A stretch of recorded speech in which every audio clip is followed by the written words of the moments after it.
A deadly encounter in the dead of night. 25 investigators have spent months looking into a crash involving a massive truck and a motorcycle. You've likely never heard of it until now. The crash led investigative reporter Ted Daniel to discover some heavy haulers are knowingly putting other drivers at risk. And as Ted explains, they are able to get away with it. You've likely seen them taking multiple lanes on the highway. Those oversized trucks need special permits and routes, and in some cases, police escorts. Court documents reveal some of those heavy haulers knowingly dodge those restrictions. The results can be catastrophic. You know, he was 6'5". He was a gentle giant. We first met Donna Brisbois in March. This court is now in session. When she first put eyes on the trucker charged with her son's death. I don't get through a day without crying. It's been horrible for all of us. He'll never fall in love. He'll never get married. He'll never have kids.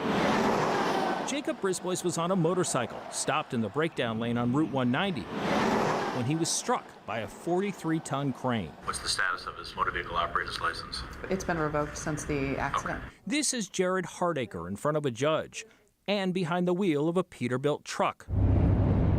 Hardacre was hauling the crane from Chelmsford to Rhode Island at 1:40 in the morning.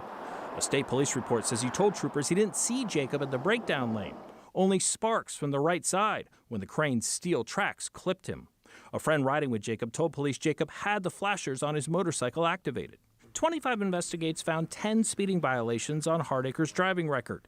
And a Hubbardston police report from 2017 reveals he was involved in a crash that injured an elderly man on a riding lawnmower. Jared, I'm Ted Daniel with Boston 25 News. Can we talk to you? No, sir. No comment. Why were you driving at 1 in the morning with an oversized load? We got no answers there or at Hardacre's Hubbardston home, but the police report explains a lot. The crane was on what's known as a low bed trailer. With the hooks that were used to secure it, it measured 15 feet wide. That's nearly the size of 2 parking spots. A move that size requires a superload permit from MassDOT.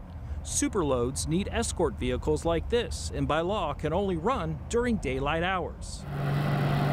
Hardacre drives for Shirley-based Asabat Heavy Hauling. A former Asabat employee told state police Asabat regularly hauls in the middle of the night to avoid inspectors.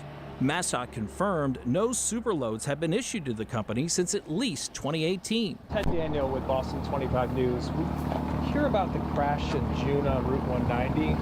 We have no comment. Please leave the property. Court documents say a magistrate found Asabat Heavy Hauling civilly responsible for size and weight violations. The company continues to operate. I want justice for my son. And I would like for this not to happen to anyone else's family, because it's devastating. Jared Hardacre pleaded not guilty to misdemeanor charges.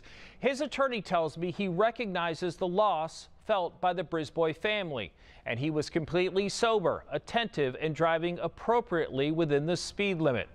Now, there is more to this story. Tuesday night, we'll look at the gap in trucking enforcement we found and what can be done to close it. For 25 Investigates, I'm Ted Daniel.